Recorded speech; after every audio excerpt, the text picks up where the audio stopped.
बहुत सुंदर, बहुत दिव्य नगरी थी। इसका निर्माण भगवान ने कर दिया और वहां के राजा के नाम था शीलनिधि और पुत्री का नाम था विश्वमोहिनी। अब नारद जी ने देखा, अरे मैं तो अनेकों बार इस मार्ग से आना जाना कर चुका हूं, लेकिन ये नगरी मुझे दिखाई नहीं दी, आज कैसे दिखाई दी? हो सकता है पहुंच गए, परिचय लिया कि राजा शीलनिधि है और इनके यहाँ एक बेटी भी है विश्वमोहिनी जिसका नाम है, और राजा का स्वयंवर करना चाहता है। देश विदेश के राजा वहां पर आए स्वयंवर के लिए।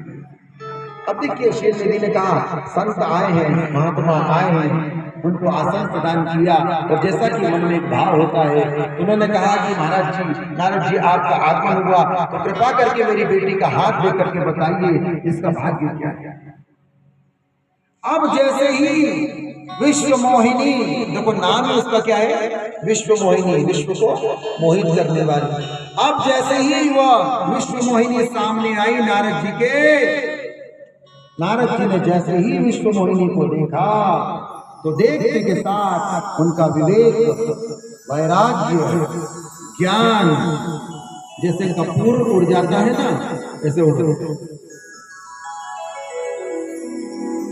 विवेक था, ज्ञान था, वैराग्य था, सब उड़ गए विश्वमोहिनी के प्रति। आकृष्ट हो गए उसके प्रति। और शीलनिधि ने कहा कि हाथ देख करके बताइए। जब हाथ देखा तो उन्होंने कहा कि अरे इसका जो स्वामी होगा ना वो अजर अमर होगा। क्या होगा? अजर अमर होगा।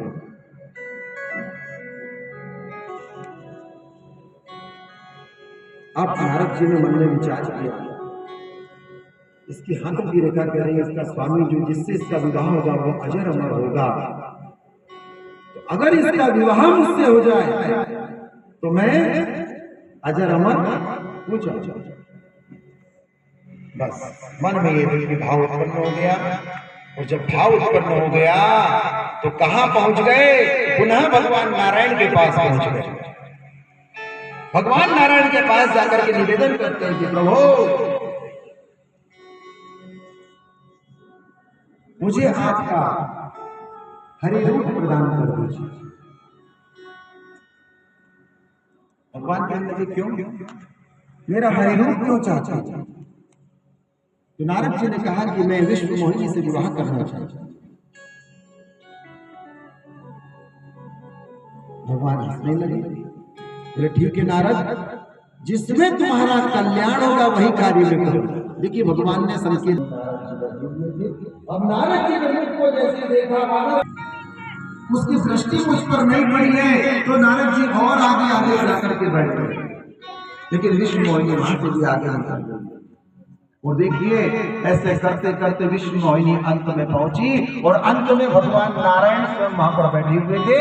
विश्वमोहिनी ने भगवान नारायण के गले में वरमाला डाल दी और भगवान नारायण विश्वमोहिनी को लेकर के वहां से चल गए।